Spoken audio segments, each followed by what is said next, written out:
ব্যাংকের টাকা লুট করে প্রেমিকার সাথে নতুন সংসার পাতার স্বপ্ন।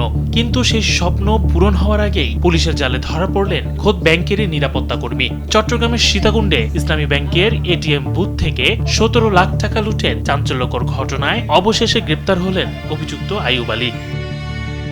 টাকা লুটের পরপরই ইসলামী ব্যাংক কর্তৃপক্ষ সীতাকুণ্ড মডেল থানায় অভিযোগ দায়ের করে। সেই অভিযোগের ভিত্তিতে লুট হওয়া টাকা উদ্ধারে নামে পুলিশ। মামলার তদন্ত কর্মকর্তা এসআই মাহমুদুল হাসান জানান, ব্যাংকের নিরাপত্তা কর্মী আইয়ুব আলী অত্যন্ত সুকৌশলে বুথে টাকা রাখার বক্সের একটি নকল চাবি বানিয়ে ফেলেছিলেন, আর সেই চাবি দিয়েই নিখুঁতভাবে ১৭ লাখ টাকা লুট করে সটকে পড়েন তিনি।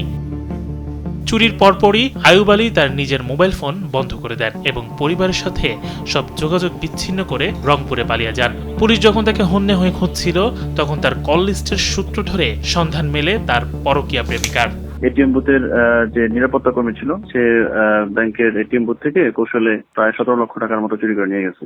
আমরা তার ফোন নাম্বার এগুলো যাচাই বাছাই করি, সিডিআর নেই, কল লিস্ট নেই।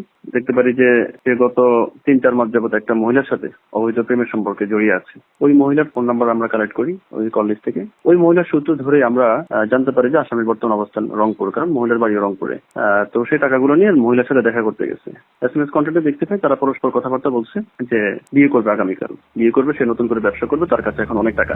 সেই সূত্র ধরে জানা যায়, শনিবার রংপুরের মেট্রোপলিটন এলাকায় টাকা ভর্তি ব্যাগ নিয়ে বিয়ের উদ্দেশ্যে সেই পরকীয়া প্রেমিকার জন্য অপেক্ষা করছেন তিনি। পরে সীতাকুণ্ড থানার এসআই মাহমুদুল হাসান ও এসআই ফয়েজ আহমেদের নেতৃত্বে ওই এলাকায় অভিযান চালিয়ে এটিএম বুথের নিরাপত্তা কর্মী আইয়ুব আলীকে আটক করা হয়। এক্সপার্ট ইঞ্জিনিয়ারদের দক্ষ হাতে দেশের মানুষকে প্রতিদিন সুরক্ষিত রাখার প্রত্যয় নিয়ে এলো সেফ সার্কিট ব্রেকার। এ সময় তার ব্যাগের মধ্যে ১৪,৮৪,৮২৮ টাকা পাওয়া যায়। আমরা সাথে সাথে রংপুর রওনা দিই। সাথে আমাদের ইসলামী ব্যাংকের ২ জন লোক ছিল। তো গিয়ে আমরা তথ্য প্রযুক্তি সহায়তা নিয়ে সারাদিন পুরো রংপুর শহরে অভিযান করি। একটা পর্যায়ে আমরা তাকে ধরে ফেলি। ধরে ফেলার পরে তার কাছে একটা নীল ব্যাগ ছিল, ব্যাগের মধ্যে ১৫ লক্ষ টাকার মতো আমরা পাই, আনুমানিক ১৪,৮৫,০০০ টাকার মতো আর কি। সাথে সাথে আমরা সিনিয়র অফিসারকে জানাই এবং তাকে জিজ্ঞাসাবাদ করি যে সে আসলে এই টাকাগুলো নিয়ে কোথায় যাচ্ছিল। সে একটা বাস কাউন্টার অপেক্ষা করতেছিল। সে টাকাগুলো নিয়ে তার প্রেমিকার কাছে যাচ্ছে, পরকীয়া প্রেমিক।